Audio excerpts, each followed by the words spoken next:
Halo sobat, selamat datang kembali di channel Digivestasi. Kalau ngomongin soal perang yang terjadi sekarang-sekarang ini antara Israel dan Palestina, kira-kira di antara kalian sob ada yang tahu nggak berapa sih kerugian dari dampak perang dan pemboikotan produk-produk Israel?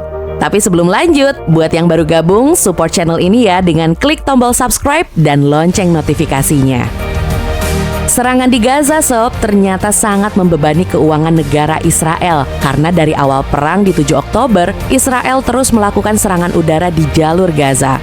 Galit Alstein, seorang ekonom dari Bloomberg News, bilang perekonomian Israel mengalami kerugian yang tidak main-main akibat perang ini, di mana kerugian ini mencapai 260 juta dolar Amerika atau sekitar 4 triliun rupiah setiap harinya karena terhentinya operasional sektor industri dan pekerjaan.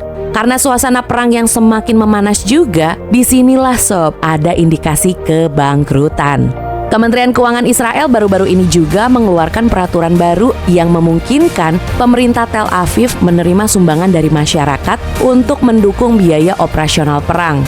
Benyamin Netanyahu, Perdana Menteri Israel, mengeluarkan kebijakan baru itu setelah Israel mengalami defisit anggaran sekitar 22,9 miliar shekel atau sekitar 6 miliar dolar selama bulan Oktober. Dari laporan Memo dibilang Kementerian Keuangan Israel juga akan mengusulkan penutupan beberapa kementerian sebagai upaya untuk mendukung pembiayaan serangan yang diperkirakan memerlukan dana sekitar 51 miliar dolar atau setara dengan lebih dari 790 triliun rupiah. Sementara karena konflik Israel dan Palestina yang menelan ribuan korban ini sob, memicu warga di seluruh belahan dunia melakukan aksi gerakan boikot sama produk yang terafiliasi dengan Israel. Tentunya ya sob, gerakan boikot ini bertujuan memberikan tekanan kepada Israel agar menghentikan pendudukannya atas wilayah Palestina, memberi hak-hak warga Palestina secara penuh, dan mengizinkan pengungsi Palestina untuk kembali ke tanah air mereka. Cuman sayangnya, mekanisme boikot adalah dilema yang dialami negara atau perusahaan terkait mengalami penurunan kinerja ekonomi dan finansial akibat boikot, serta menjadikan perusahaan yang terkena dampak aksi boikot ini mulai merasa was-was karena para pelanggan mulai beralih ke alternatif produk lain yang mengakibatkan mempengaruhi pendapatan perusahaan. Seperti yang terjadi di Turki sob, parlemennya mengatakan kalau mereka akan berhenti membeli produk-produk dari perusahaan yang secara terbuka mendukung Israel. Mereka beranggapan tekanan ekonomi apalagi yang bisa mereka lakukan terhadap Israel, mengingat Israel terus melakukan serangan gencarnya terhadap Gaza. Dan dalam waktu dekat pula, Turki akan menghentikan proyek energi seperti pembangunan gas alam di lepas pantai dengan Israel. Dan kamu harus tahu sob, kalau proyek ini dihentikan, bisa berdampak sama kerugian Israel hingga puluhan miliar dolar.